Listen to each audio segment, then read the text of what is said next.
Da der ja, Thomas，Heute möchte ich zu Beginn那么我就继续新西兰给，的，军官卡的，那咱的 meine 新 Grüße 给新 übermitteln an alle die versammelten Lehrer und die 这里新路里 Nonnen 面 und 学长我那 Ordinierten, 个参谋里呀，die 呢，andere, die 通过 hier diesem Frühlingsdharma 政治这些的原因，zuzuhören sich entschlossen haben.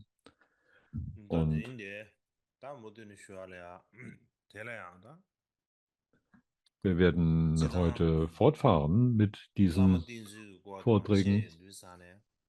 迷茫不起给，ganz allgemein, 但上面上老了 wenn 呀，es darum 那得 geht, 几。einem Guru 上下给这周期，上下 nachzufolgen, 的这个月份给，你预 dann 计的上周 sind 期用 da 些，viele Leute, die 那样 denken, 的 dass 这 das 个那 alles 么 nur mit 等下的，dem verborgenen 上下给这 Mantra 周期 oder 这个月，Vajrayana zu tun 就 habe. 当他那么下个他也的，这 Und 些呢这个上他也 aber 的谁的那 es 样，ist 那那 durchaus 么的给些呢，nicht nur 下个 eine 的，但这 Angelegenheit 个 des 是 verborgenen 啥呢？Mantra, 底下的下边 sondern 呢，wenn wir darüber 呢，sprechen, dann ist der 那这 Guru 上 auch 下这个月份 ein 呢，那么上给这 Herzensfreund 些 oder 路 ein 了呀。Kalyana Mitra, 那么给些下的，其他给什么下的呀？was nicht nur 拉 im 好了多的，Vajrayana 给 oder 我写对 Mantrayana 的到底哪落了 wichtig 呀？ist, sondern 给 auch in den 些年的 Mahayana 给 Sutras 什么 erwähnt 手 wird. 机，Und 下的给的，insbesondere in 那样 den 啊，这个咱们一个 Mahayana 的，Sutras ist der 三 Kalyana 见我 Mitra, 的 der uns 给 mit 什么来 Guten 什么的，vertraut macht, der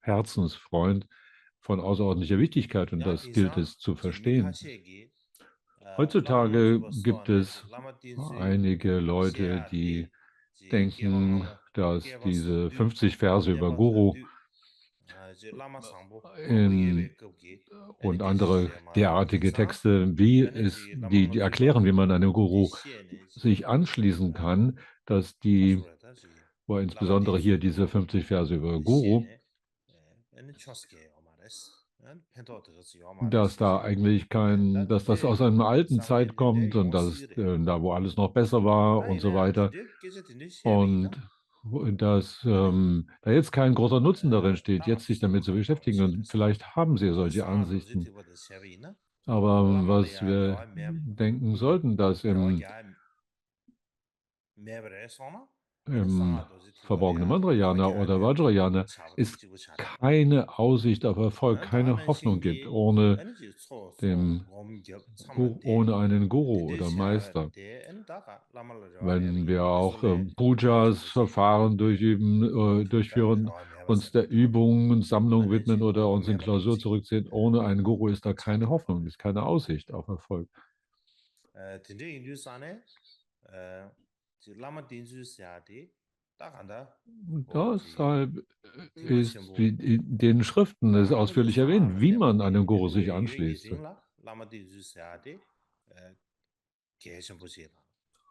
这样就上给搞的，去除光芒那么个送提最拿落来呀，灵性 Soweit 的 es 不一 den 样 Mantrayana 嘞，oder verborgenen 所以嘛的，Mantrayana angeht, ist es von 什么有些，außerordentlicher Bedeutung, die immer wieder von in den 能 Worten 有啊 des 那说 Buddha 的迷 und 茫不 auch 起 der 给，der großen 那么了 Gelehrten 呀，亲眼 und 从个多的迷，anderen 那么上不 Übenden 起 immer 来 wieder 了，定住 erwähnt worden 下 ist. 给着的，那么有那的还是忙不起写的吧？Wenn wir dann, bevor wir darüber 你那样，uns 人 unterhalten, was 你 denn ein 那么猜到这 authentischer, 个几 wahrer 你们 Guru oder 那 Meister 么上不 sei, 起你们 dann 的 wäre es 下的上 wahrscheinlich 不的 gut, wenn wir 其 auch 他就 darüber 都不 nachdenken, 好。was 对于那个他爬 ein 过去，没想到 ein 那么 authentischer 定住 Schüler 下，wäre, ob wir 应 denn 该我写 überhaupt gute 那么定 Schüler 住，那 sein 么 und 对 für 我 die 应该 Schülerrolle 定住下，那 qualifiziert 么 sind. 对要不然嘛的下，这给这么不写的的，So, wir denken 怎么 vielleicht 讲？häufig darüber nach, ist 对 der 写 Lehrer 的，gut oder jener 就 vielleicht 他那 besser 面 und 最 so 后 weiter. 说说人你，那么才得起，Aber vielleicht ist es 老么才 angemessener, 那么起，in uns selbst 老么才 hineinzuschauen, 得 ob 起， wir 那 denn 下的 selber 题，就 geeignete 说 Schüler, 说的人给他 empfängliche 当关系。Schüler 真正研究 überhaupt 啥呢？wären, 他没想到了呀，要么 qualifiziert 点的 für 多 diese 了呀，Rolle des 说说对 Schülers. 他不 So 说 gilt 啊，es, 你 sich 不行 selber 的，zu prüfen, bevor wir dann überhaupt jemand anderes uns anschicken zu beurteilen. 他顶上个对嘴里呀，In 那 der 么老么忙过 heutigen 去给，Zeit, 这不的，肯定就抢着要的是那个 wenn 嘴 wir 了，也 also 对 über 我写 die 为呢，Beziehung zwischen 那么 Meister 那 und 个对 Schüler 我 oder 应该 Guru und 就老 Schüler 多的要过 uns 给这边说了去，ähm, über Nachsinnen, dann, 랑기 dann 셈 ist da vielleicht der Gedanke, dass das so ein Verhältnis ist wie einem Meister und einem Diener oder einem Guru oder einem Sponsor oder weil wir einfach irgendeine besondere Vorliebe für irgendjemand haben oder so eine gewisse Anhaftung uns ihm anschließen. Aber es mag sein, dass bei vielen dann dennoch keine wirkliche Verbindung zwischen Lehrer und Schüler zustande kommt oder sie wissen einfach nicht, wie sie das anstellen sollen oder können. Das passiert relativ häufig so. Deshalb ist es zuallererst wichtig, dass wir zu einem Guru, einen authentischen Guru finden müssen und dann, wenn wir ihn gefunden, in richtiger Weise auch lernen, ihm folgen zu können. Die Kadampa-Meister haben das so ausgedrückt, dass solange kein echter, tiefer Befreiungswille, eine Sehnsucht nach vollständiger Befreiung in uns aufgekommen ist, so lange wird auch unser Weg kein Dharma-Weg sein. Also ein Weg, der sich befreiender Information verschrieben hat. Und die Kaiji-Gurus der Vergangenheit haben es immer wieder ausgedrückt, dass ohne dass man den tiefes Vertrauen oder Hingabe in den Guru entwickelt, auch das Dharma, also dass es nicht möglich ist, einen Dharma-Weg zu gehen. Und erst wenn dieses Vertrauen entstanden ist, dann egal was man auch übt, dieser Weg ein Dharma-Weg werde. Wir haben also zuallererst zu schauen, ob wir selber eine solche Fähigkeit zu tief empfundener, liebevoller Wertschätzung oder Hingabe in uns ernähren können, um dafür uns zu qualifizieren als jemand, der in eine solche Rolle eine Beziehung zu einem Lehrer eingehen kann, wie es beschrieben ist, im Einklang mit Dharma. Und das ist jetzt nicht nur eine Frage eines einzelnen Individuums, sondern auch grundsätzlich, sondern dann die Frage ist, ob diese Beziehung zwischen Schüler und Lehrer mit Dharma in Einklang steht. Und ganz generell ist das dann ein wichtiger Faktor darin, wie die Lehre des Buddha in dieser Welt erblühen und sich verbreiten kann oder dass die Lehre des Buddha, das Buddha-Wort in dieser Welt überhaupt noch verbleiben kann. Also möchte ich deshalb heute zuallererst besprechen, wie die Kadampas es in ihrem stufenweisen Weg gelehrt haben und im Einklang insbesondere, wie das Verhältnis zu einem solchen Kalyana Mitra oder Herzensfreund, der uns mit Guten vertraut nach den Mahayana Sutras ausgedrückt ist. Und so ist es in dem Bodhisattva Pitaka ausgedrückt. Dann heißt es in kurz, wenn es darum geht, in in jeder Hinsicht perfekten Art und Weise das Verhalten der Bodhisattvas zu erreichen dann geht es darum, die Paramitas zu schulen, die Bhumis zu erreichen, das Dulden können, die Samadhis, Hellsicht und Dharanis, Mut und Zuversicht zu erlangen, widmen und Wünschen zu erleben und all die Qualitäten eines Buddha, dann hängt dies von dem Guru ab. Und der Guru ist gegründet auf die Beziehung zu einem Guru, entsteht aus dem Guru. Der Guru ist die Quelle und der Ursache davon. Es ist erschaffen durch den Guru und wird auch vermehrt durch den Guru. Und in dieser Weise hängt es von dem Guru ab. Der Guru selbst ist also die Triebkraft oder die Quelle dafür. Wenn Sie also darüber sprechen, wie man einem solchen Guru nachfolgt, und so wie Sie es lehren in Ihrem stufenweisen Weg, dann sprechen Sie also nicht nur über die Sutras, sondern auch verbinden es mit den 50 Versen über Guru als Quelle, der Bezugspunkt hier, die Sie zitieren. Und vielleicht sollten wir also vielleicht sollten wir ein bisschen darüber nachdenken, wie es in den Sutras erwähnt ist. Nicht nur in den 50 Versen, also auch hineinschauen, wie es in den Mahayana Sutras dort erwähnt ist, so dass wir wissen, wie man einem Lehrer sich anschließt in dem Sutra und Tantra gemäß, dass wir die beiden Wege in die Art und Weisen wohl kennen, wie es beschrieben ist, dass man sich einem Kalyana Mitra oder einem Guru anschließen solle. So, es ist nicht nur Wenn wir also meinen, wir sind ein Mantrayana Übende, wenn wir mal nur den Tantra üben, dann denken, dass es vielleicht nicht wichtig sei, darüber Bescheid zu wissen, was woanders gesagt wird. Aber doch, es ist wichtig, außerordentlich wichtig, auch sich in den allgemeinen Mahayana-Schriften auszukennen, welche Rolle dort der Kalyana Mitra einnimmt und wie man eine Beziehung zu einem solchen herstellt. So heißt es da in den Worten von Potova.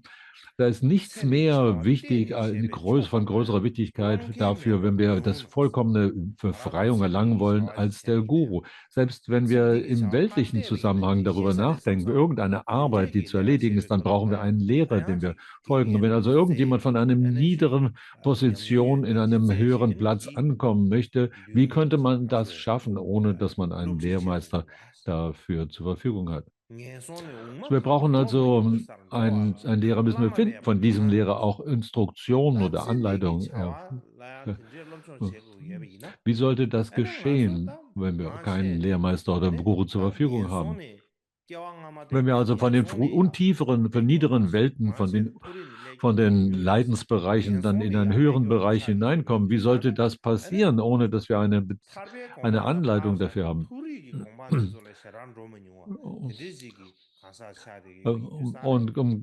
Also, wenn man mal die niederen Welten beiseite lässt, die höheren Welten, wie wollten wir die dann damit erreichen, ohne dass wir eine Anleitung, ein Vorbild dafür haben in Form eines Gurus oder Meisters?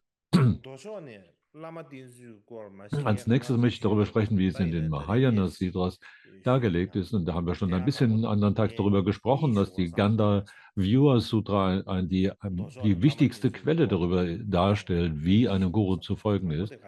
Und wir haben das in anderen Tages darüber gesprochen, welche es 21 verschiedene Wege gibt, dem Guru in einer bestimmten Haltung nachzufolgen. Und dann die 9 Arten, wie es in dem Kompendium der Übensweise dargelegt ist. So da gibt es verschiedene Arten von Darlegungen. Das ist also die Gandha Sutra ist ein bestimmter Teil des Ratnakutra Sutra Kompendiums. Man könnte sagen, ein Kapitel davon aus dem Avatamsaka Sutra ist ein Teil, ein Kapitel von diesem Avatamsaka Sutra, könnte man auch sagen. Und dieses Gandharva Sutra ist von großer Wichtigkeit, weil unter allen verschiedenen Mahayana-Schriften hier in besonderer Weise die Art und Weise gezeigt wird, wie man einem Guru nachfolgen kann. Das ist also die Bedeutung dieser Gandharva Sutra Schrift. Den anderen Tag habe ich also darüber gesprochen, wie darin 21 Art und Weisen erwähnt sind, wie man eine richtige Haltung zu diesem Folgen eines Gurus entwickelt. Und dann darüber hinaus gibt es auch dem Kompendium des Übens auch die 9 Arten erwähnt, die wir anderen Tags vorgestellt haben. Heute möchte ich darüber sprechen, wie wir dem Guru folgen in Form unserer eigenen Handlungsweise, wie man sich einem Lehrer, einem Meister anschließt durch eigene Handlungen und wie es in den verschiedenen Sutras und den Paramitas beschrieben ist.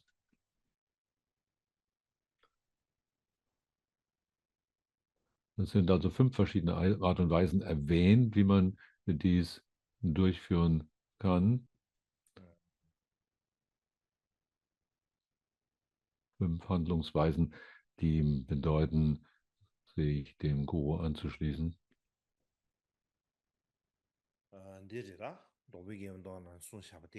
So, da ist erstmal ein Zitat aus dem Sutra, aus dem Gandharva Sutra, worin es eben heißt hier, Kind edler Gesinnung, um überragende Weisheit zur Allwissenheit zu erlangen, muss ein Bodhisattva die Erkenntnis oder Einsichtsstufe des Kalyana Mitra empfangen. Und in dem Suchen, dem Aufsuchen eines solchen Herzenfreundes seien wir unermüdlich und niemals satt, ihn anzuschauen und in voller Respekt und Wertschätzung gilt es, seine Anleitung zu empfangen. Niemals seien wir voller Abneigung oder Ärger gegenüber dem geschickten Handeln des Herzensfreundes. So, ein Schüler von der Kadampa-Meister, des Kadampa-Meisters Gömpa war, Neosopa mit Namen, hat hier 5 Arten solchen Handelns erwähnt und hat das so aufgegliedert, das ist so beschrieben. Er sagt, und er hat die Worte praktisch ein bisschen umformuliert, nur dass sie in eine Liste von 5 Punkten verwandelt wurden. So, das heißt hier, also Kind edler Gesinnung, sei niemals müde oder mürrisch darin, den nach einem geistigen Freund, einem Führer, einem Herzensführer zu suchen. Und Kind edler Gesinnung über lange Zeit folge dem, dem Freund, Herzensfreunde nach. Und übe so, wie dir gezeigt, und erreiche die Einsichtsstufe des Kalyana Mitra und entwickle niemals Aversion oder Ärger gegen dessen geschicktes Handeln. Also das, was der Kadampa-Meister Neosopa hier ausdrückt, entsprechend im Einklang mit der Gandharva Sutra, wenn wir das auf diese Worte nochmal, auf diese Liste nochmal schauen. Also wenn er sagt hier, also Sohn oder Kind edler Gesinnung, sei niemals ermüdbar darin, einen Guru oder Herzensfreund zu suchen, dann ist das ein Bezug zu jener Zeit, wo wir uns darin auf der Suche befinden, nach einen Lehrer zu finden, einen Meister zu finden. Und darin seien wir, so heißt es eben, unermüdbar, unerschöpflich. Wir seien niemals entmutigt durch irgendwelche Schwierigkeiten, ob das Hitze oder Kälte oder was auch immer sein mag. Der zweite Punkt, wenn es heißt hier, dass eben darum ginge, über lange Zeit sich dem Lehrer anzuschließen, da geht es darum, dass wir niemals darin einfach denken, das könnte es in einer schnellen, kurzen Zeit erledigt sein, sondern darum, es geht, die Qualitäten zu vermehren und weiterzuentwickeln, indem wir uns eben einem solchen Lehrmeister anschließen. Und dann das Dritte ist, dass wir so üben, heißt es hier, Kind edler Gesinnung, übe so wie dir gezeigt. Und das bezieht sich darauf, dass wir uns genau in der gleichen Art und Weise wie angeleitet eben der Übung widmen, um Inspiration oder Ermutigung und so weiter zu erlangen. Und das Vierte ist, dass erlange die Einsichtsstufe des Kalyana Mitra, des Herzensfreundes. Und es geht darum, dass wir die Lehrabsicht oder das eigentliche Lehrziel und die Absicht, dieses Meisters durch unser eigenes Üben erreichen und verstehen. Und manchmal geht es hier darum, dass wir nicht ärgerlich werden. Und wenn wir also den Eindruck haben, dass der 5. Punkt hier, das heißt ja keine Ärger oder Aversion gegen das geschickte Verhalten des Kalyana Mitra zu entwickeln, dann kommt es manchmal vor, dass wir denken, oh, das sind Dinge, die sind im Widerspruch oder so, da macht er einmal hier und macht er mal so. Und dass wir dann darin vielleicht Ärger oder Abneigung entwickeln und dann vielleicht das Vertrauen verlieren und so weiter. Und dass das eben nicht geschehen soll, dass man nicht dass wir in reiner Weise in Vertrauen oder Wertschätzung verharren können, wenn wir auf diese Verhaltensweise schauen. Das sind die 5 Arten und Weisen, wie es der Kalyana Mitra Neosopa in seinen Worten ausdrückt, was er aus dem Gandharva Sutra entnommen hat. Okay, zweitens, so möchte ich gerne auf das zu sprechen kommen, was ich auch anderen Tags hier erwähnt habe, aus dem Sutra, aus dem Text, den Worten des Maitreya in dem Sutra Alamkara, wo es darin heißt hier, dem Herzensfreund aber diene mit Wertschätzung, Beschenken, Dienstleistungen mit anwendenden Üben. Und in dem Maitreya sagt es, drückt es eben denselben Sachverhalt im Prinzip so aus in seinem Sutra Alamkara.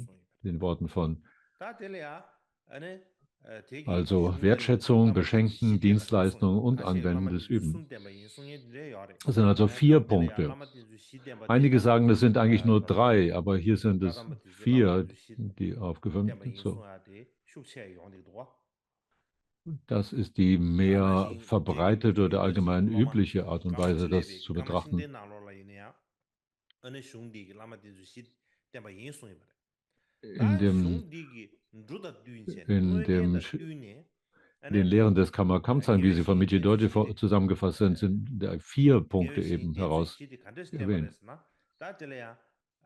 Was sind die verschiedenen 4 Arten und Weisen, dem Guru zu folgen? Und Sharaba hat es so erklärt, er sagt hier, indem wir Geschenke darbringen oder Aufwartung machen und Wertschätzung ausdrücken, zum Beispiel eine Matte auszulegen oder andere Art von Dienstleistung, Hindernisse zu beseitigen und günstige Bedingungen herbeiführen. In anderer Weise heißt es in der Kadamba-Tradition, und das ist eigentlich vom Grunde das gleiche Bedeutung, aber mit kleinen Unterschieden heißt es, dass wir materielle Dinge geben können, ohne geiziges Bedauern und darin, dass wir ohne Sturheit geschmeidig und anpassungsfähig sind und Aufrichtigkeit, ohne Täuschen und Üben, ohne Abbrüche oder Rückschritte durchführen.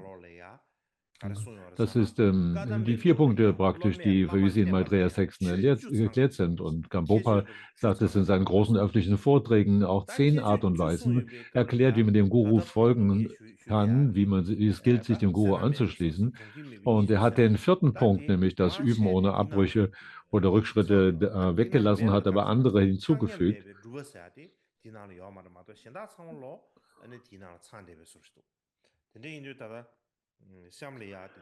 Also ein Punkt aus den vorgenannten 4 ist damit weggefallen, aber dafür sind alle anderen, die anderen 3 sind da und sind andere hinzugefügt.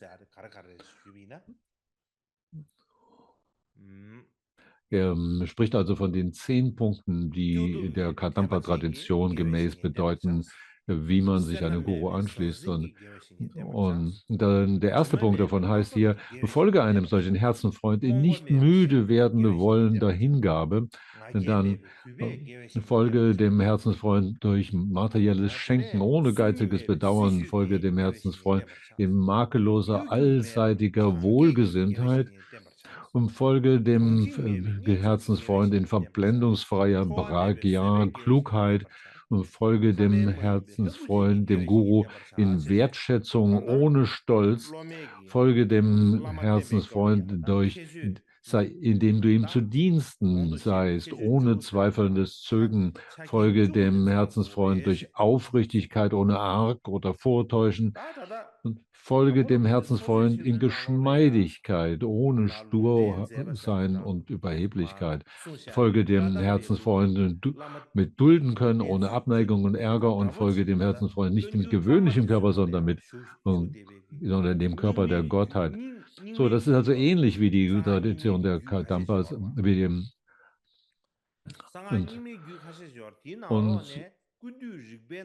und in den Nyingma-Tantras wird auch oft der Bezug hergestellt zu den Kanjur, zu der Sutra des allumfassenden Erkennens, wie es in den Kanjur sich findet. Und dann ist es dort ist es so aufgezählt, mit nicht müde werden wollen, der Hingabe gilt es zu folgen, mit anpassungsfähig ohne Sturheit, mit Beschenken ohne Geiz, ohne zögerndes Zweifeln zu Diensten sein, Aufrichtigkeit ohne Vortäuschen, Selbstverantwortlichkeit ohne nach dem Mund zu reden, Klugheit ohne Verblendung und mit makelloser, allseitiger Wohlgesinntheit. Das sind 8 verschiedene Punkte, die hier aufgeführt sind. Das ist in meisten Fällen übereinstimmend mit den Kadampa-Lehren, aber es ist der eine Punkt hier, der zusätzlich dazu kommt, dass man eben aufrichtig sei, dass man selbstverantwortlich handle, ohne nach dem Mund zu reden. Die sind also 8 Punkte hier und die Kadampas lehren 10 nach Gampopa. Das ist ja also eine so kleine Unterschiedliche, aber sonst ist es im Prinzip das Gleiche, was 샴레야 von der 다다 Grundbedeutung her. 라망로 주비에게 송수디 다다 So, 맞아요 jetzt möchte ich gerne über 너네 die, 송수디 갈아가 너도 휴심이지 아나 wir 가담비 haben, mal, 송수디 wir haben also 휴심이지 die Art und Weise 다 샴레 gesprochen, wie es 라망로 in den 주비 송수디 Sutras 량 주디 behandelt wird. 샴레다 다 라망로 주바디 Und jetzt möchte ich darüber sprechen, wie es 냥래야다 in den 삼제디 50 Versen über Guru dort dargelegt ist. 가와 Und, 도야바디 갱고도와 und 다 zuvor gehen wir nochmal kurz 머지겁디가 zurück in die 사야되기 Gesamtgliederung, 제정업의 삽제를 샤비나 welche die, nach 머지겁디가 die Gliederung, die dem Kommentar von 머지겁디가 Tsongkhapa folgt 사야되라 und der die Art und Weise 지게여라 darlegt, wie es 다 dem 딘안에 Guru zu 다다 folgen gibt. 된세 당부 Und 템플 된세 Und 당부 der 다다 erste Punkt war nämlich 유엔 비와 von, 당세기 war die, 샤비나 wie durch 먹음비 Geschenke oder 당세리 유엔 비와 Wertschätzung 요소가 auszudrücken. Und das hat 텔레스 wieder 대다 eine, 제베 대바 eine 유엔비 Reihe von 소소 Unterpunkten. Und da 조제시샤 heißt es hier 8 Punkte, 당세기와 지수 die Wertschätzung auszudrücken, nämlich dem, durch Besitz zu schenken. Als, 다 딘안에 당부 다 유엔 비와 들어와 당부 유엔 비와 제 대한 당세기와 der 시야레스 erste dieser Punkte ist 텔레야 also 내가 für den, 와서 von 와라 den 소바 다 achten, die 제게베 erwähnt 도나 sind, 내가 와서 wie 와라 man 소바 Wertschätzung 톱수보다 ausdrückt, 셰바이나 sind Besitz 아니 zu schenken. 이게 소디 Zweites 예베 Als Buddha 라마니 anzusehen, 예스 dann dritte 유엔 비와 als 사바디 예베 anleitungsgemäß zu üben und dann 예스 wie in die Besitz und 제 Gefolge des Guru 종합의 sich zu 숨보다 verhalten. Das sind 셰바이나 seine 하나 당부 유엔 비와 unmittelbare 사디 im Handeln rein zu sein, mit besonderen durch Körper und 예스다 Sprache zu dienen zu sein, 다데나야 durch 당세기 Überheblichkeit 와시 loszulassen und nicht 예스노도와 auf eigene Faust zu handeln. Das erste ist also hier das in 4 Punkten dargelegte Beschenken und da heißt es 대야 eben 라망가 주베 Beschenken, um 나로네 Mangel 유엔 an 비와 Wertschätzung 예수 zu heilen und 조 라말레야 dann 머위와 alles, was man Besitz 샤오스바 geben zu können. Und 다시 warum 라마 dies wiederum 지게레 다시 gerechtfertigt ist und 당보띵 immerzu in alle 이내야 Zeit 다 3 참바 Arten des 소소 Samaya-Herzensbandes 하메바 zu bewahren. 다야티 섭섭 맞아야 제제 딘데게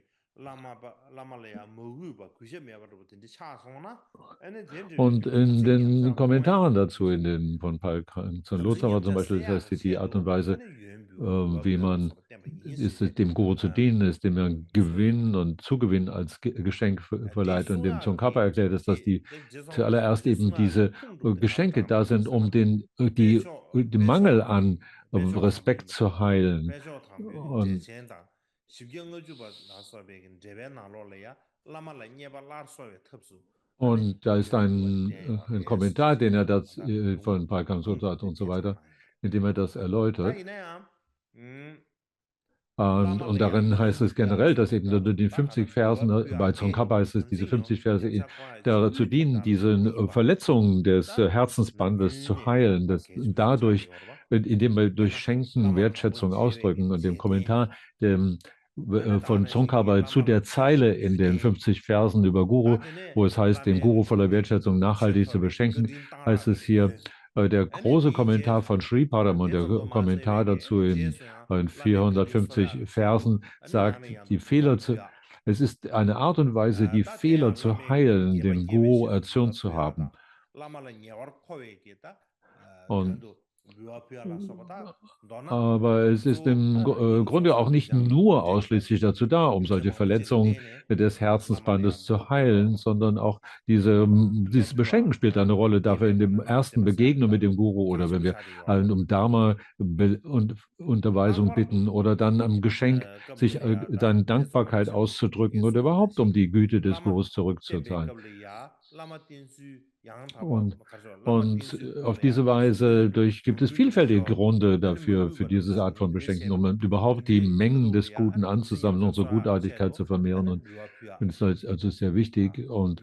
im 뮤아퓨이나 Besonderen aber ist es 뮤아퓨시는 dann, 라마 heißt es, 토기에바 아니 당생여자 da 세동위에바 sie dienen also diese 두두두니 Beschenkung 세나 darum, 데레 qabdel야 den Guru zu 예베고나 erfreuen, um ihn 송신소한테다 wohlgesinnt zu 타코니 냐마시바 stimmen. Und 주어봐 dann 디 insbesondere da, wo wir 라라타바데 diese 예베고나 라마 띵수 Herzensband mit dem Guru qabdel라 verletzt haben und dann 따라보 아니 dort diese Fehler zu heilen 당부 und so das 유엔비와 Samaya 다 유엔비와 wieder 디 나로네 zu restaurieren. Auf deutsche 머위바 Weise sind 다세도 also 유엔비와 사디브라 solche Art des 디 Schenkens 저시 auch 디 gedacht. 라말라니 그제에 제스 팀버 Also gilt es ist 디데 eine Weise 조아베바 eben dem 체시 Guru 조인두로 zu schenken, um solche 다디게 Mangel 더다 an 닉자르다 핀두다 Respekt 겐줄다 zu heilen. 두루 이미는 리제샤 다디 조 리레이션 더 디제 Und 겸도 거나 hier haben wir einen Vergleich der verschiedenen Worte, wie sie darin auch vorkommen, im Sanskrit und im Chinesischen und so weiter. Wir können nicht durch jedes einzelne Wort hier durchgehen. Aber um kurz darüber zu sprechen, dann, wenn man das auf ein Wortkommentar dieses Verses hier anwendet, da wo es hier in den 50 Versen über Guru heißt, an der besprechenden Stelle, den Guru voller Wertschätzung nachhaltig so zu beschenken, wird Unheil wie Epidemien und so fort dann nicht entstehen.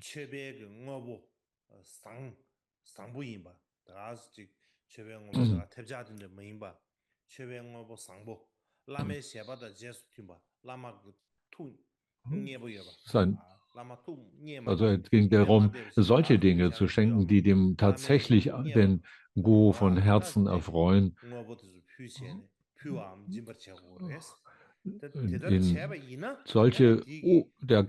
Das ganze Ziel dieses Schenkens oder Beschenkens ist, um das Herz des Guru zu erfreuen und damit unser Herzensband zu bereinigen oder zu heilen. Und dadurch, heißt es, werden keine solchen Formen des Unheils oder wie Epidemien und dergleichen entstehen oder sie werden dadurch beruhigt werden. Das ist hier in dem Sanskrit, heißt es, heißt bei einem, der durch einen indischen Gelehrten verfasst ist, heißt es auch so in gleicher Weise, wie das Je Tsongkhapa in seinem Kommentar auch formuliert. Um die eigenen Verfehlungen zu beheilen, gilt es, solche wertschätzende Geschenke darzubringen.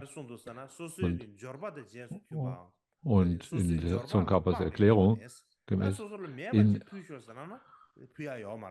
das ist im Einklang mit Tsongkhapas Erklärung.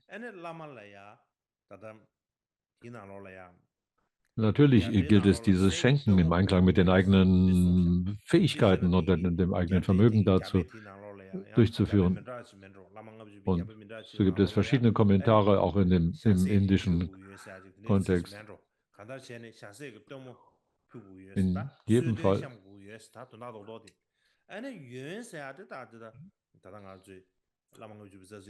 Aber wenn es um die Geschenke geht hier, dann sind die Geschenke, wie sie in dem Quelltext erwähnt sind, dass man also Herden von Tieren oder Büffeln und so weiter, was immer da im eigenen Besitz sich befindet, dass man diese als Geschenk darbringen können.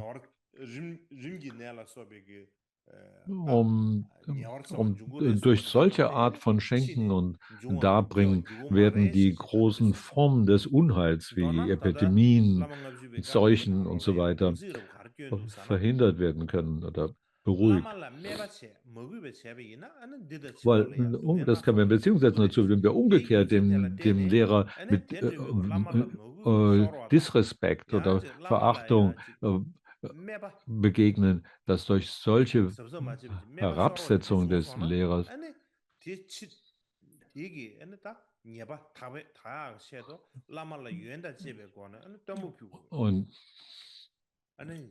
und den Lehrer herabgesetzt haben und so weiter, dann wäre es wichtig, eben diese Verfehlung zu heilen, da wo wir ihn sehr wieder erfreuen durch unser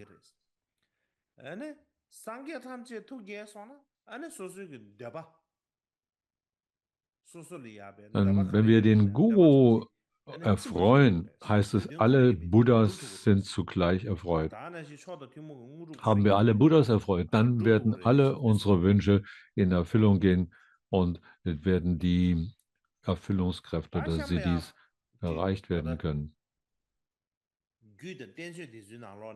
So wie es in den Tantras und den Shastras erwähnt ist,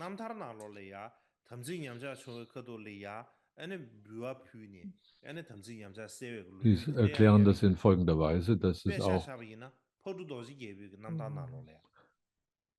dass eben gibt es Beispiele dafür, wie durch solche Schenkenverfehlungen gereicht werden. Da ist eine Geschichte von Dodi Jalpo, Das ist einer der Hauptschüler von Gampopa. Er und Düsum Khyentse waren, wir besprechen die drei Kampas. Eine war Düsum Khyentse, der war es sind wunderbare Geschichten mit diesen drei Männern aus Kham verbunden. Es war in jedem Fall Pamo Trungpa oder Dorje Gyalpo. Er hatte, seine Situation war so viel wie auch immer wie viel immer er auch eine Erklärung jemand gegeben hat, dass dieser Schüler keinerlei Erkenntnis oder Durchbruch erzielen konnte. Da muss also irgendwie eine Art von Samaya-Bruch vorgelegen haben, weil wie viel immer auch eine Erklärung auch Aufwand auch getrieben hat. Es war nicht möglich für den Schüler eine solche Erkenntnis zu erreichen. Und dann hat er darüber nachgedacht,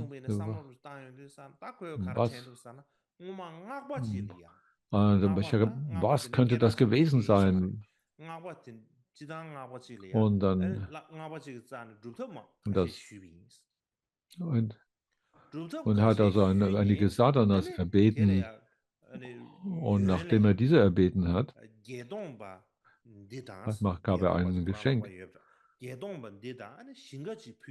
Gab er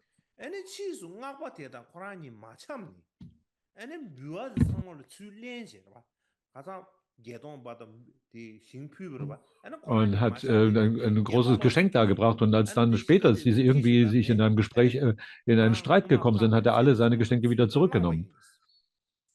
Und er hat alles das, was er zuerst geschenkt hat, um solche Sadhanas zu erlangen, hat er wieder zurückgenommen, weil sie in einem Disput auseinandergegangen sind. Und als ihm das eingefallen ist, dann sagte Pamo Trungpa zu ihm, das war natürlich nicht gut. Du musst das wieder gut machen. Du musst das bereuen und wieder gut machen.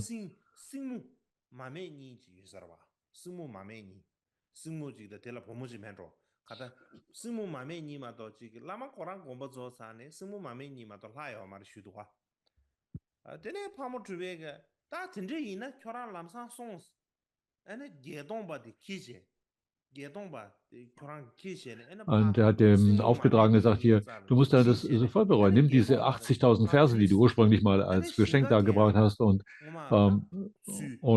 gib das alles erneut als Geschenk.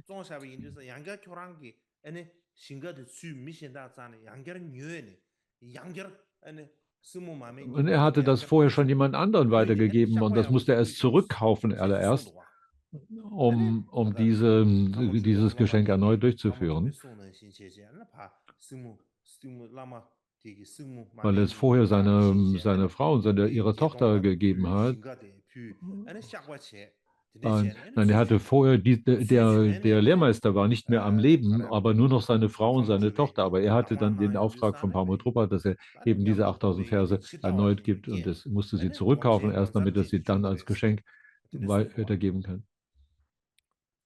Und nachdem er also auf solche Weise dann sein Samaya-Herzenband gereinigt oder bereinigt hat, wurde er dann später ein ganz großartiger Meister selber. Dieser Schüler, Nakshe bei Namen, hat so eben gehandelt und hat damit alle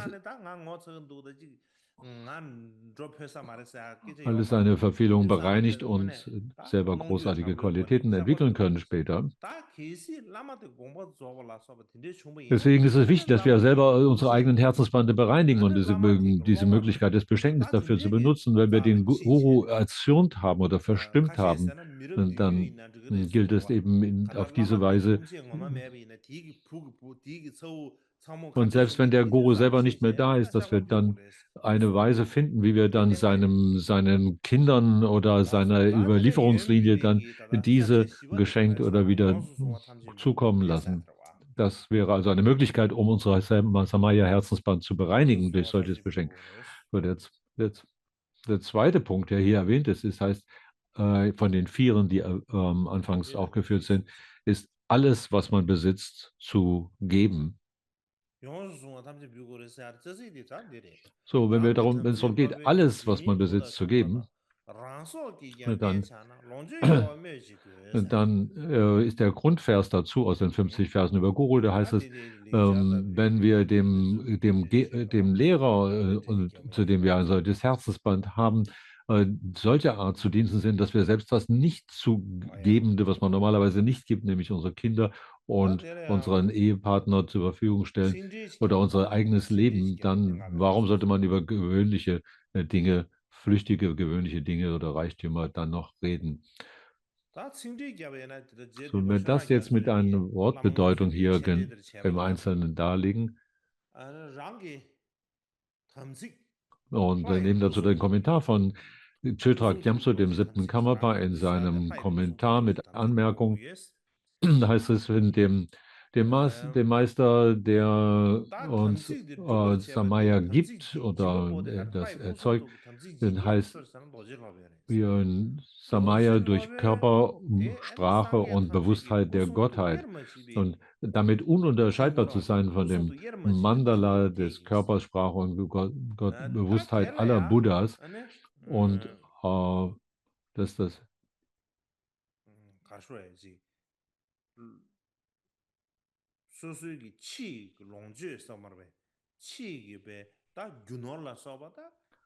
und dann heißt es eben, dass man ihm zu Diensten sei, eben dadurch das nicht zu gebende oder zu schenkende, nämlich Kinder, Ehepartner und so weiter, dann doch hier darzulegen, wenn das notwendig sei, dann, wenn es also normalerweise, reden wir über Reichtümer oder normale flüchtige Besitzgüter und so weiter, aber wenn selbst diese Dinge hier zu geben sind, die man normalerweise nicht gibt, wie Kinder, Ehepartner, das eigene Leben, dann brauchen wir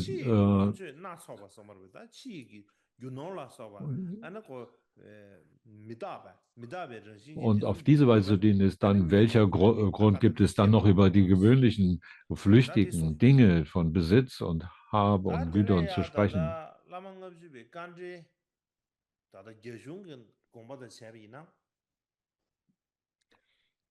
Und wenn man die 5 Verse nochmal betrachtet aus der Sicht des indischen Kommentare, dann heißt es hier,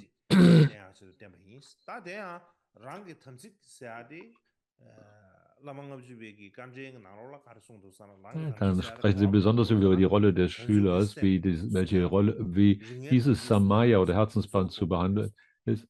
Das heißt praktisch, Bodhicitta, Herzensmut zu bewahren, was dies Samaya oder Herzensband mit den 5 verschiedenen Buddha-Arten bedeutet und so weiter.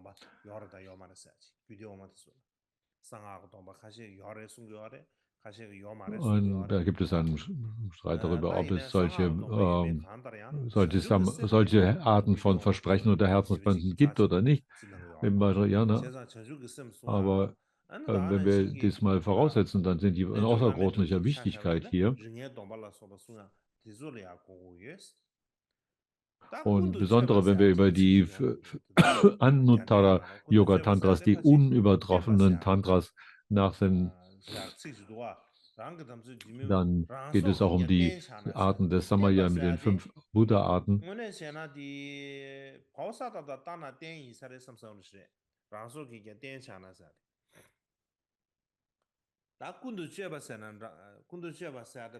Und heißt es,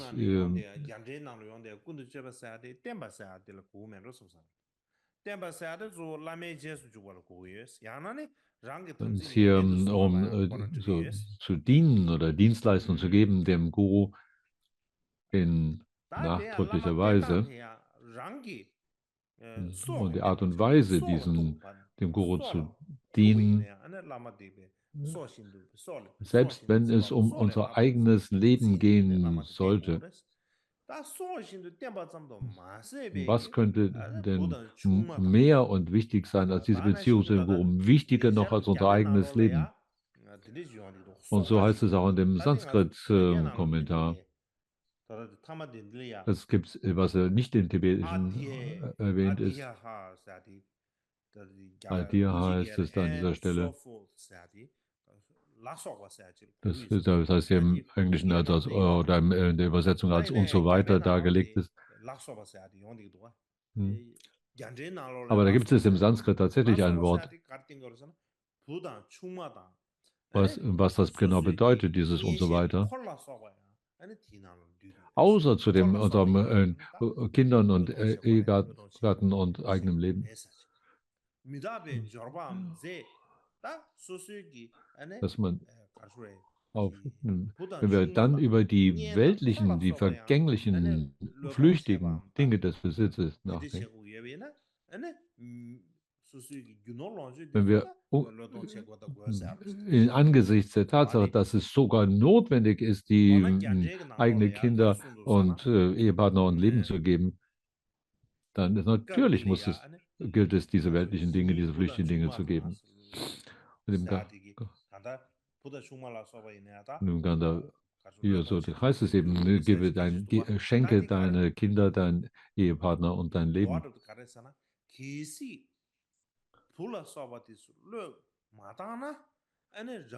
Und heißt es, wenn wir unsere Kinder nicht weggeben könnten, wir nicht bereit wären dazu, dann sind wir nicht in der Lage, dem Guru zu dienen. Außer dass, wenn wir bereit wären, auch die Kinder zu geben und zögern und damit letztlich alles zu geben, Kinder, Ehepartner und Leben, bereit sind, alles geben zu können, sind es nicht möglich, dem Guru zu dienen. Was also grundsätzlich jetzt sagt,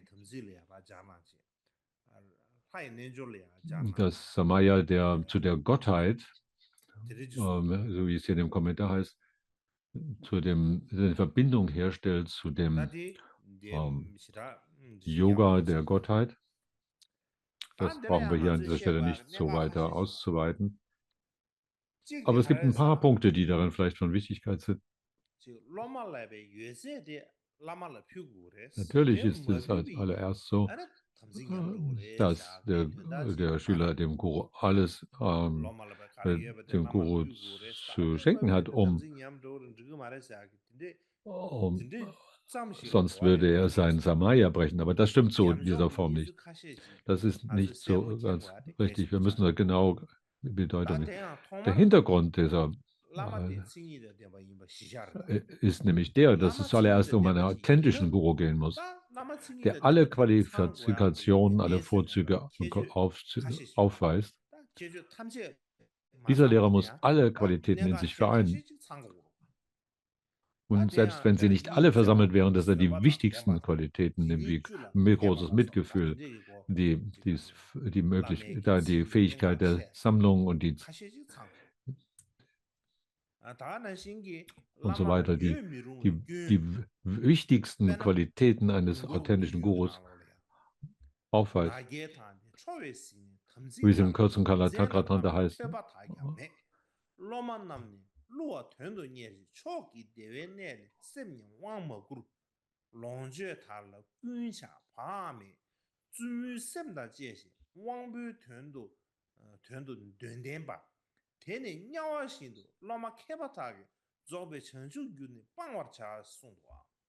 Und heißt es, wenn jemand da wäre, so heißt es in diesem Kommentar, der also stolz ist und von Ärger überwältigt und sich in den weltlichen, in den Dingen, Besitzgütern ergeht und ohne Lernen oder Ausbildung ist und in seiner Absicht die Schüler täuscht und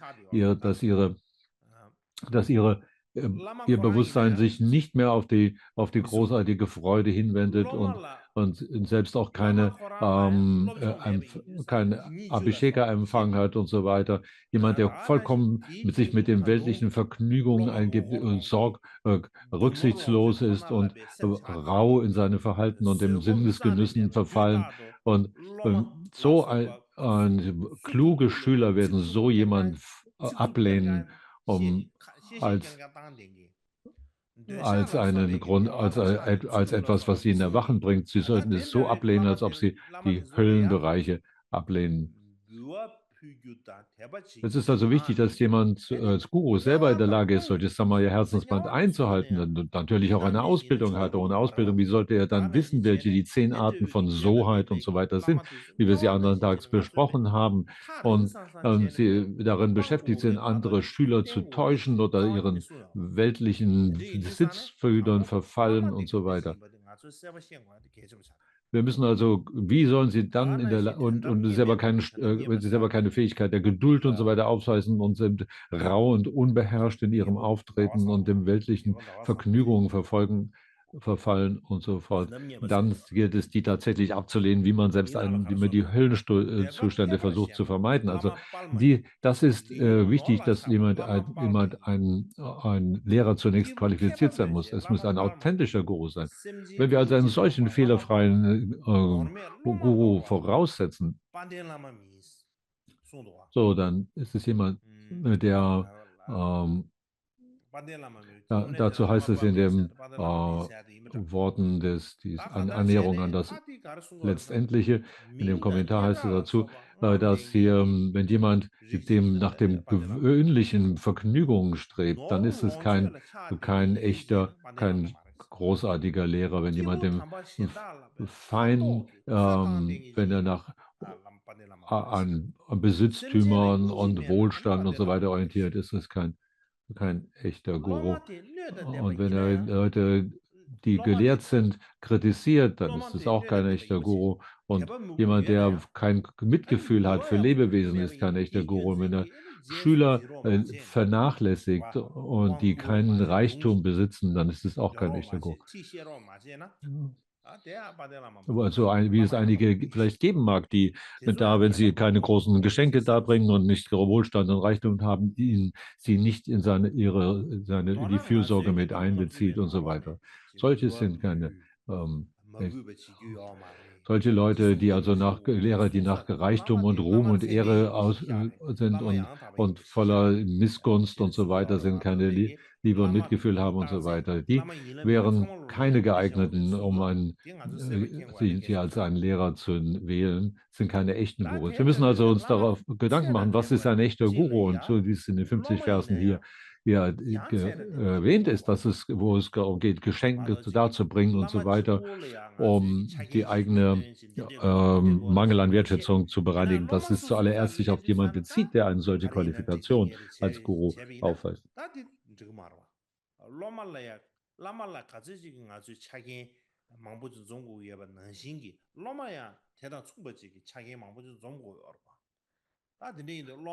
So wie ein Lehrer voller Qualitäten sein soll und ein Inbegriff aller Qualitäten und Großartigkeiten, so sollte auch der Schüler solche Qualitäten haben und sollte mitbeseelt sein davon, die vollkommene Befreiung zu erlangen und keine weltlichen Zielen nachjagen.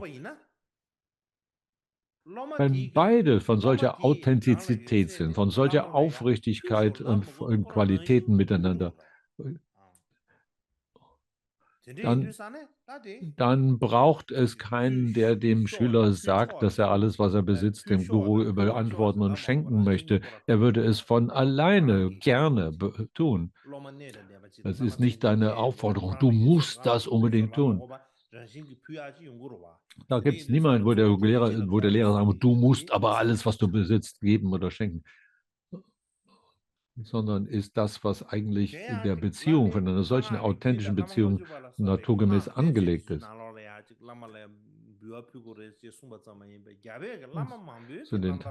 Es ist nicht nur in den Tantras und den Versen über Gurus, sondern auch in vielen Worten der Geschichten, der Lebensgeschichten der indischen großartigen Meister und ihrer Schüler, kann man das sehen oder nachvollziehen. Also das Gleiche bezieht sich auf diese Worte, die Kinder und die Ehepartner und Leben zu geben und so weiter. Man muss bereit sein, die eigenen Kinder, Ehepartner und so weiter zu geben. Aber dafür braucht es bestimmte Bedingungen. Dann muss sie loslassen können. Aber da muss bereit sein, das loslassen zu können. Auch diese Aber wie ich bereits vorher gesagt habe, es braucht ja eine bestimmte Bedingung, dass wir zuallererst eine Beziehung zwischen einem authentischen Guru und einem Schüler voraussetzen. Der zweite Punkt ist hier, dass hier wichtig ist zwischen dem Schüler und dem Lehrer, für den Lehrmeister und einem Schüler, der einfach, ein freier Übender ist, so nicht ordiniert. Auf so eine Situation bezieht sich das. Und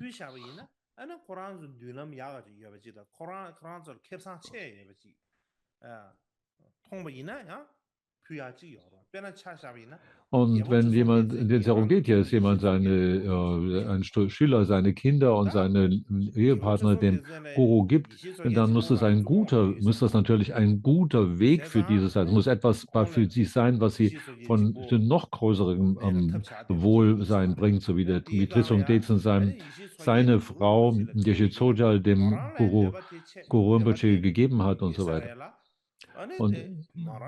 Und so war es für Geshe Tsogyal dadurch, dass der König seine eigene Ehepartner dem Guru geschenkt hat, eine großartige Perspektive. Es hat einen neuen, großartigen Lebensweg eröffnet für Geshe Tsogyal. Und so weiter. Also es ist also durchaus nicht sinnlos oder sinnentleert, dass man bereit ist, den Kindern oder Ehepartnern darzubringen. Der vierte Punkt ist dann, dass man muss die Wünsche der Kinder und auch des Ehepartners berücksichtigen. Und natürlich, weil man ist ja voller Mitgefühl, so wie es in den Mahayana Sutta erwähnt ist. Und fünftens, es ist und die Kinder und Ehepartner sind hier einfach als Beispiel gewählt für solche Dinge, die wir so von Übermaßen schätzen und diesen uns klammern. Also es ist einfach ein Beispiel zu geben von etwas, was was uns so lieb und teuer ist, dass wir normalerweise nicht bereit sein, eben es geben zu wollen.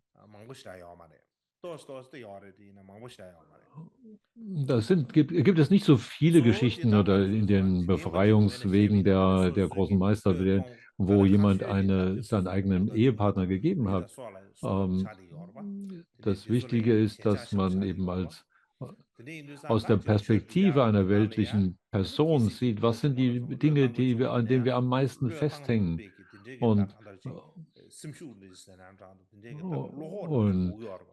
Was immer das ist, eben Ehepartner, Kinder oder Körper oder Leben und so weiter. Das Wichtige ist, dass wir in der Lage sein, eben dieses Anklammern daran loslassen zu können. Nicht sie loszuwerden natürlich.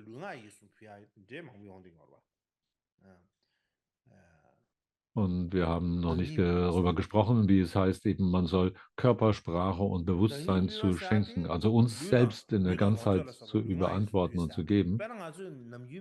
Das heißt, uns selbst zu geben, heißt unseren Körper zu geben. Da will man normalerweise keinen Acht darauf legen.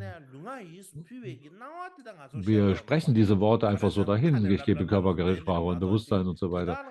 Aber wir denken niemals darüber nach, was das eigentlich damit Bedeutung verbunden ist. Wir geben Mandala, Geschenke und so weiter, wo wir eigentlich immer Körpersprache und Bewusstheit als Geschenk darbringen. Aber was das genau meint, wenn dann jemand käme und uns sozusagen anzeigen würde und sagen, du hast doch bereits versprochen, Körpersprache und Geist zu geben, weil du neulich damals dieses Mandala-Geschenk dargebracht hast. Besonders da, wenn man um Dharma bittet oder insbesondere wenn es um Abhisheka geht, werden solche Formulierungen benutzt. Wir sagen solche Worte, dass wir uns selbst als Geschenk darbringen. Da gibt es eine Geschichte die damit zu tun hat von Milarepa, wo er zum Beispiel Milarepa zu Mappa sagt, ich gebe mein Körpersprache und Bewusstsein zu dir. Und Mappa sagte, es ist schön, wenn du Körpersprache und Bewusstsein darbringst als Geschenk. 야나 니에기 교란을 취했대. 또고에도 Aber 교란을 ich kann dir hier, 야나 니에 교란 로버지. und damit wollte er 유체는 미신다 hier 자 교환소지. bewirken, dass er als Unterhalt 어떻게 kriegt und auch Dama gibt. Und Mapa sagt darauf, es ist 나나 schön, dass du 신기 어다 Körpersprachenbewusstsein hier als 별이야. Geschenk da bringst, aber 다 ich kann dir 둥고르 nicht beides geben. 교란하시지. Entweder kriegst du hier 니나는 Unterhalt oder 주 du kriegst 둥고르 Dharma. 세야도다. 둥고르 Und du musst für 룰루 deinen eigenen 세야되기. Unterhalt sorgen. 둥고르 룰루디 가진 나왕 Und 공부디 규버차. in der Kala 근데 Chakra-Tradition gibt 디사는 es 다 zwei 둥고르 룰루 야바디 Traditionen, die von 마드라이스사 Ra und von 가진 Cho. 나왕 공부 세야디. 야가 Die 로빈시도 Tro-Tradition war über Mittel 가지 von 페비스. Dawa Gönpo aus 가지 Kaschmir. 카시미르 룽바네. 가진 나왕 Die 공부. Guru, 디기 die 졸라서. 근데 Überlieferungslinie 공부 군조스. in der Tro-Tradition ist 나나베기 also 수도바. Dawa Gönpo aus 다 Kaschmir 가진 나왕 공부 verbunden 별 und 페베 Trok Lotsawa 졸이야. und 음. Gönpo, Gampo 공부 Gönchok 군조스 Sung. Und 세야디. als Dawa Gönpo von Kaschmir nach Tibet sich 고란기 begab, jorba 탐지 수 뒤지라 고란의 유예매면 상마로 수 루루스에네 da hat 에네디 er 세상 죽충버레스 Und Gampo 세상 Könchok 죽고 Sung war dann entweder 대단냐고 sein erster oder 에네 sein 랑기 zweiter Guru unter der 켈레야데 Tradition. Er 타다 hat alles seinen Wohlstand 기본이지 zusammen 켈 genommen und 타다가네 hat ihn 비디 verkauft und in 차르 Gold 퓨니 umgesetzt, 6 다 녜기 Pfund 룽아이 Gold 수지 daraus erworben. 켈 퓨비니스 Und er hat es in einen 디니스 Schal gewickelt 룽아이 und den 퓨비니스 Hals getragen und dann ist er 다 mit, 규긴 mit diesem 제발라 Gold zu 뱅아 dem 조바 Pandit gegangen 나와 und gesagt, 이슈 ich schenke dir hier meine Körpersprache und Bewusstsein. Bitte gib mir die Kommentare zu dem Tantra und gib mir all die 다 데르다 Kernunterweisungen. 룽아이 수 퓨비로기 제어바 다는 신기 Und 다 das sind so 라로 주 Geschichten, die 제바 시베 von 갑다 dem 베세 Darbringen von 게라시 쉐지 Körpersprache und 아니 갸가네 Bewusstsein. 샤 갸갈래야 아니 텔로나로 아니 펠레야 Und dann haben wir 마바미네사 natürlich 다데 auch die 데가 남다르 Geschichten von 상기 미케베 Tilupa 요리게로 und Narupa in 다 Indien 나로 und 벤세르 Mapa und 샤샤베이다 Milarepa in Tibet. 가신 중이다 소바 제네 단 너나 소수이 베 소춘지 Und 뢰 zum Beispiel den 다나데네 Narupa, der die 도마디디 남다 12 größeren Härten und die 12 kleineren Härten durchlaufen musste, um seine Beziehung zu seinem Lehrer herzustellen. 되네 균어다 론치 유에세디 퓨니 아니 쉐슈베로 유다 야가르도 베가 라마망베 Die Geschichten, da allen Wohlstand und Besitz und Körpersprache und Bewusstsein zu geben, sind in Indien und in der Sanskrit-Literatur sehr verbreitet. Der Grund, warum sie alles weggeben, um Dharma zu erlangen, ist, weil sie so einen ganz intensiven Wunsch in sich tragen, den Herzenswunsch, vollkommene Befreiung zu erlangen. Und um diese Unterweisung bitten, die befreiende Information des Dharmas erlangen wollen und im Sinne des Mantrayana dafür eben einen authentischen Guru treffen müssen, sonst können sie selber diesen Weg nicht gehen, diese Befreiung nicht erlangen. Deswegen haben sie alles dafür gegeben, um diese Unterweisung zu empfangen.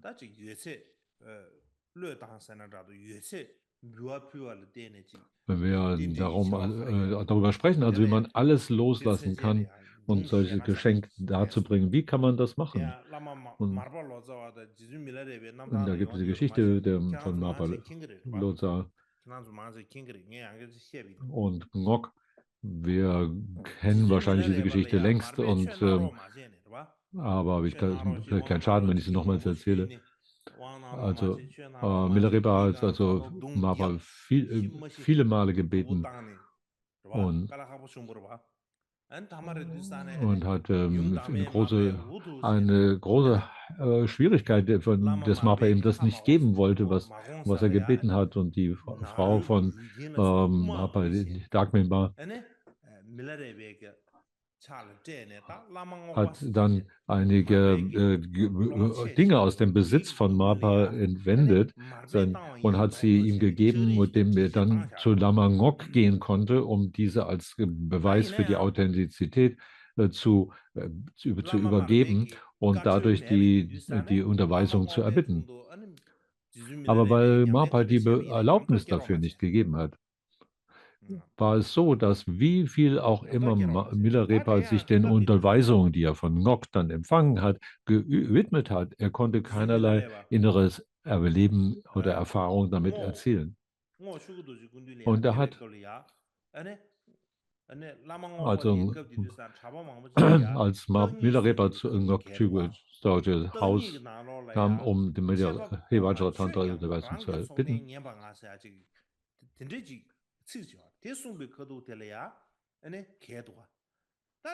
Er war gerade dabei, als eine Unterweisung zu geben und sagt hier, der Lehrer gab eine öffentliche Belehrung gerade, sagt, der Lehrer ist ich, der Dharma bin ich, die Unterweisenden haben und all die Zuhörer und all die Ansammlungen sind, das bin ich, der Lehrer.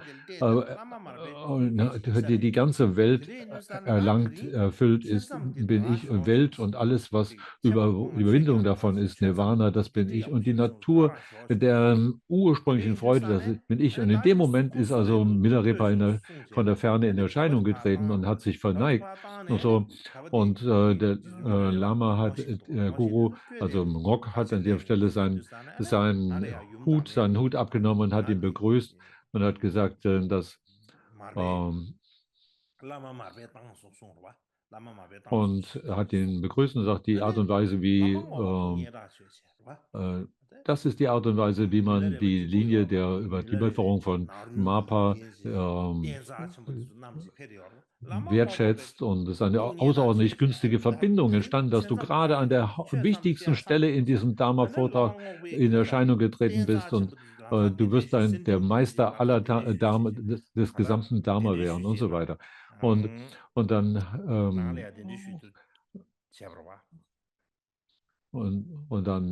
und dann wurde er befragt, warum er gekommen ist. Und dann sagte er, Mapa ist im Augenblick sehr beschäftigt und hat keine Zeit, mich zu unterrichten. Deswegen bin ich hergekommen, um den Dharma von dir zu erbitten. Und Naropas Ornamente hier oder Geschmeide hier habe ich hier als Geschenk gebracht, also als Beweis für die Authentizität und seine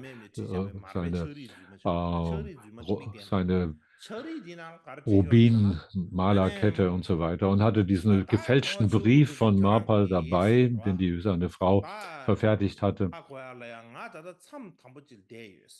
Und, und die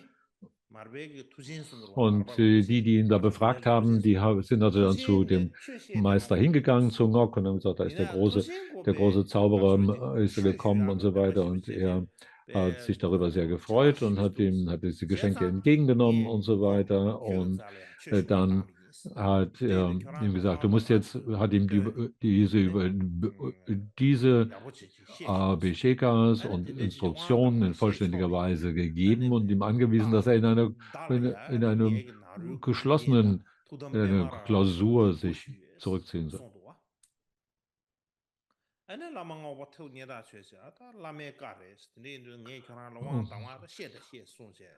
Aber Ngok war also über diese Geschenke außerordentlich erfreut, die ihm da zugebracht wurden.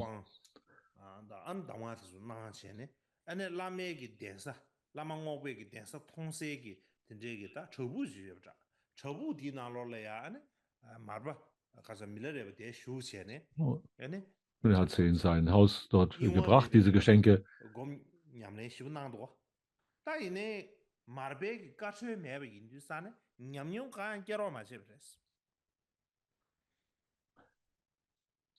Aber obwohl er jetzt alle Arten von Unterweisung empfangen hat, Milarepa von Ngok, war er wegen der fehlenden Erlaubnis von Mapa nicht in der Lage, irgendeine Art von innerer Erfahrung damit zu erzielen. Und Ngok kam immer wieder und sagt, hast du nicht diese oder jene Zeichen empfangen, während du übst? Und er sagt, nein, ist mir nichts passiert dergleichen.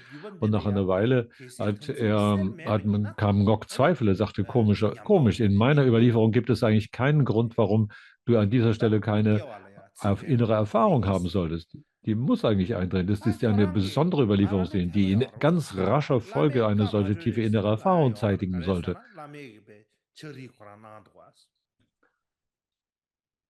Ja, und er hat ihn natürlich nicht gefragt, ob er denn die Erlaubnis von Mapa nicht habe, sondern er hatte ja den Brief zur Verfügung, der genau ihm diesen Auftrag gab. So.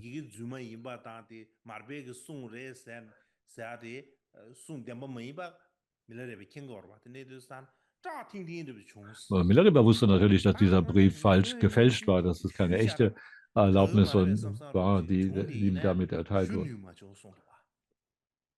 Da war im Zweifel, soll ich die Wahrheit ans Licht bringen oder nicht? Er hat es aber nicht gewagt, das wirklich zu sagen. Er hat also einfach weiter geübt und gedacht, irgendwie muss doch irgendwie zum Ergebnis kommen.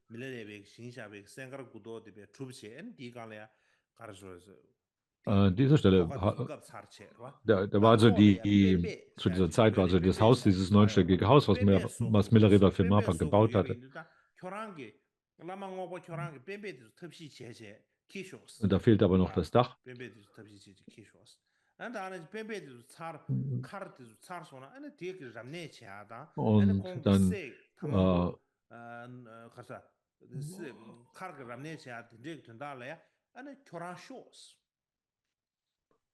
Und dann als das fertig war, dann hat MAPA eine Botschaft ausgesendet an alle seine Schüler. Ihr müsst zur Einweihung dieses Hauses, sollt ihr also alle kommen zu diesem Fest. Und in diesem Brief, den er rumschickte, hat er gesagt, und bring auch einen armen Sünder mit dir. Und dann hat Ngok sich gedacht, da ist doch irgendwas faul mit diesem Brief.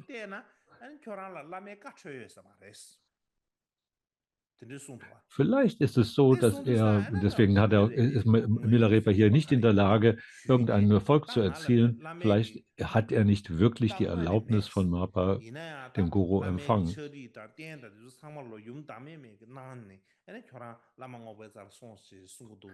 Und dann hat Milarepa eben offenbart, was die Geschichte dahinter ist, dass die Frau von MAPA, Dagmema, eben diesen Brief gefälscht und die Geschenke ihm mitgegeben habe, damit er von Ngok die Unterweisung empfange. Und als er diese Geschichte erfuhr, sagte, ja, jetzt ist es klar, das kann nicht funktionieren. Du hast nicht die Erlaubnis von MAPA tatsächlich erlangt, jetzt musst du diese einholen.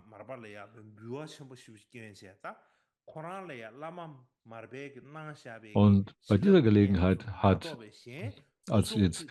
wo diese Einladung ausgegangen war, dass alle Schüler kommen sollten und zur Einweihung dieses Hauses, dann hat also Ngok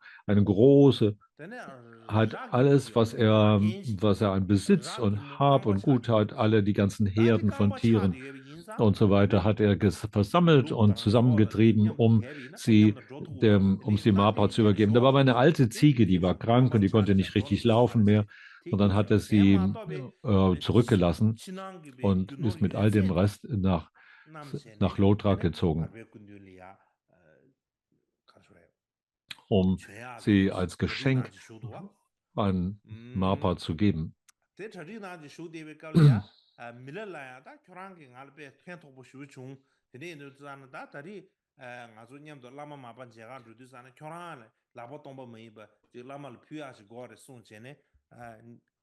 Und an der Stelle hat dann Ngok aber auch zu Milarepa gesagt, du warst eigentlich hier in der ganzen Zeit sehr hilfreich für mich. So, ist also nicht okay, wenn du jetzt hier mitgehst und einfach kein Geschenk überbringst. Du musst also auch etwas zum Schenken.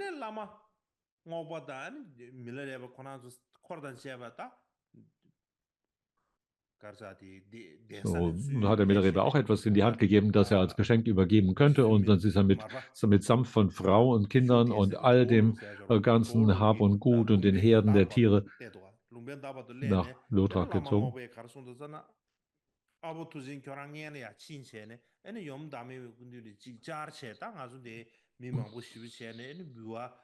So, dann unterwegs, dann hat der Milarepa vorausgeschickt, hat gesagt, du, großer Zauberer, du geh bitte voran und kündige der Gattin von MAPA, Dagmema, kündige an, dass wir kommen.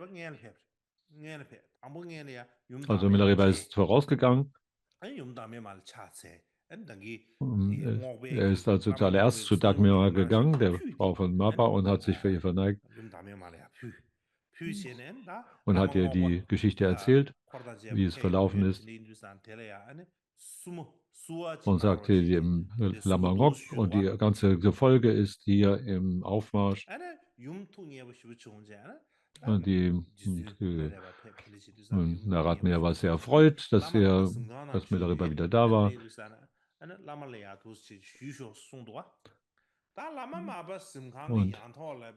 Und hat gesagt, ich werde dem Guru Bescheid sagen, dass du da bist und so weiter, wie das aussehen.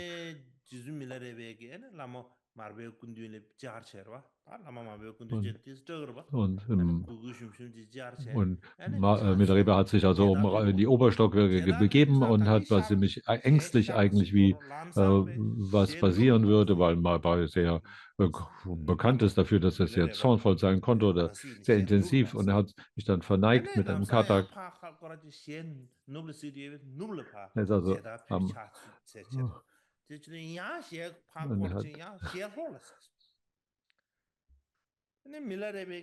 und er hat dann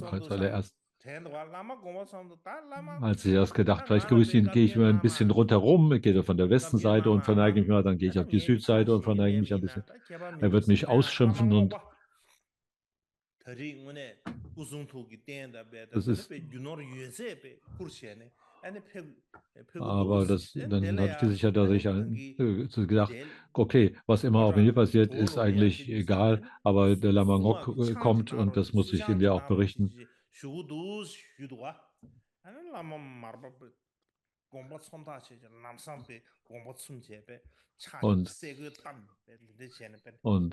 Er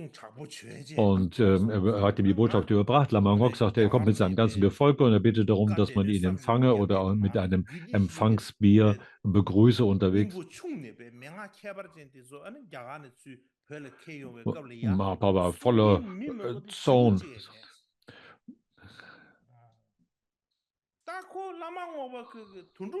Als ich nach Indien gegangen bin, um diese Kerninstruktion von meinem Guru zu empfangen, da gab es nicht mal einen kleinen Vogel, der mich unterwegs begrüßt habe. Und was will denn jetzt der Lama Ngok für ein Ansinnen hat, dass er meint, ich müsse hier kommen, um ihn zu begrüßen? Dann sollen sie solche Ansinnen haben, dann sollen sie gefälligst sich einfach wieder zurückziehen und daher hingehen, wo sie hergekommen sind. Dann darüber hat die Botschaft vernommen, ist dann wieder zurück und ist zu Dagmar gegangen, der Gattin, um ihm diese Geschichte erzählt.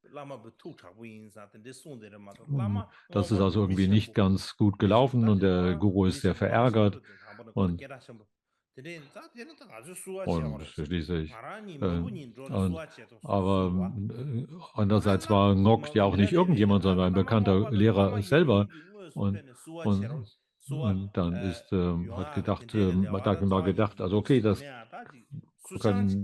wenn der Guru das so sagt, müssen wir trotzdem irgendetwas tun. Vielleicht sollten wir aber ihnen einfach sollte ich mit ihnen entgegengehen.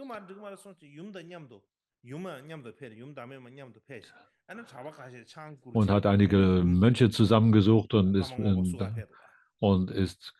selber gegangen, um Lama Ngok unterwegs zu begrüßen, wie das sonst eben üblich ist, dass man jemanden begrüßt, der von der weiten Ferne her kommt.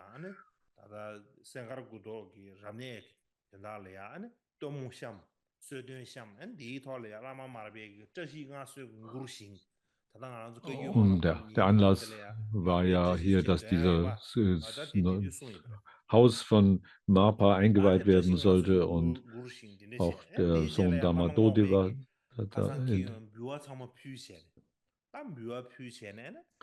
Und als also dieser Tag kam, des großen Festes, und hat Lama Ngok all diese Geschenke übergeben, von all dem, was er mitgebracht hat. Und er hat zu Guru gesagt, du bist ein besonderer Lehrer, du bist ein großartiger Guru. Und ich habe in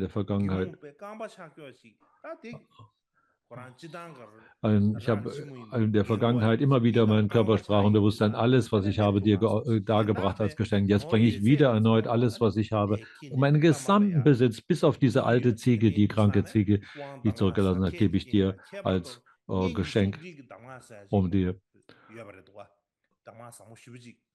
für die wichtigsten Kerninstruktionen dass du sie uns, die man sonst nicht anders bekommen kann, bitte gib uns diese besonderen Kernunterweisungen. Marpa war sehr erfreut darüber und sagt, das ist ja sehr gut. Das ist ja wunderbar, dass du alles hierher gebracht hast. Und diese Unterweisungen sind von einer außerordentlicher Tiefgründigkeit und Wichtigkeit und sind der kurze Weg zur vollkommenen Befreiung,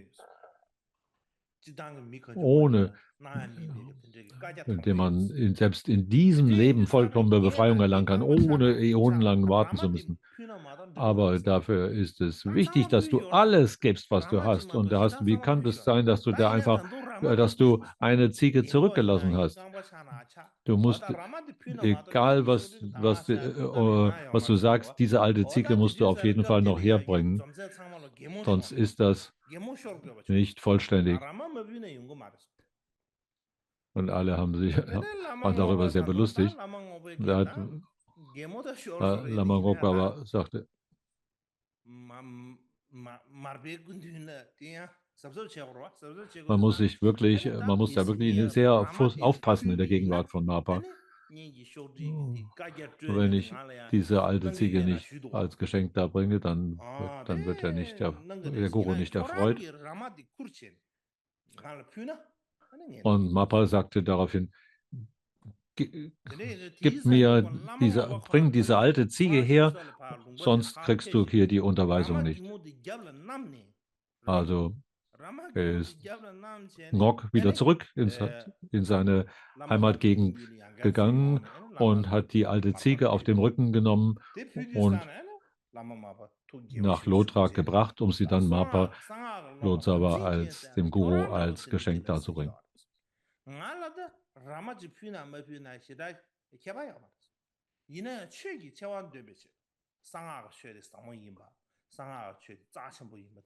Und er sagte, es gibt eigentlich niemanden, der so ein Samaya so gut, also du bist ein Schüler, der das Samaya in einer reinen Weise erhält, aber um die Bedeutung dieses Wichtigkeit und die ganz Besonderheit dieses Tantra hier, dieser Unterweisung zu zeigen, habe ich gesagt, du musst diese alte Ziege noch holen und ich wollte dich damit testen, ob du wirklich tief inneres Vertrauen hast und mir diesen Wunsch erfüllst. Und daraufhin hat er so wie versprochen auch Abhisheka gewährt. Und ich denke, diese Geschichte über Marpa, Ngok und über Milarepa sind von großer Wichtigkeit. Marpa als Guru hatte alle diese authentischen Merkmale eines Guru, wie die 10 Arten von Soheit und so weiter. In der Vergangenheit, in der Zeit, als Milarepa noch mit Marpa in Lodrak zusammen war, hast du, dass Marpa viele Streit mit den in Leuten in der Umgebung hatte, aber Milarepa hat niemals einen Zweifel daran gehabt, dass in welcher Weise Marpa ein authentischer Lehrer ist. So haben zu jener Zeit haben die Schüler ihrem Lehrer alles, was sie auch immer an Besitz und Habe und Gut aufbringen konnten, ihrem Lehrer geschenkt und gegeben, so wie Lama Ngok. Und sie haben es praktisch wörtlich so gemacht, wie es in den 50 Versen über Guru heißt, so Lama Ngok und so weiter, wie Yogis und solche Übende des verborgenen Mantra haben es so gehalten. Und wenn wir diese Lebensgeschichte oder über die Befreiungsgeschichte von Ngok oder von Milarepa lesen, dann können wir diese Punkte verstehen und wie sie als Beispiel oder als Vorbild in dieser Weise fungieren. Ich glaube, das ist vielleicht genug für den heutigen Tag.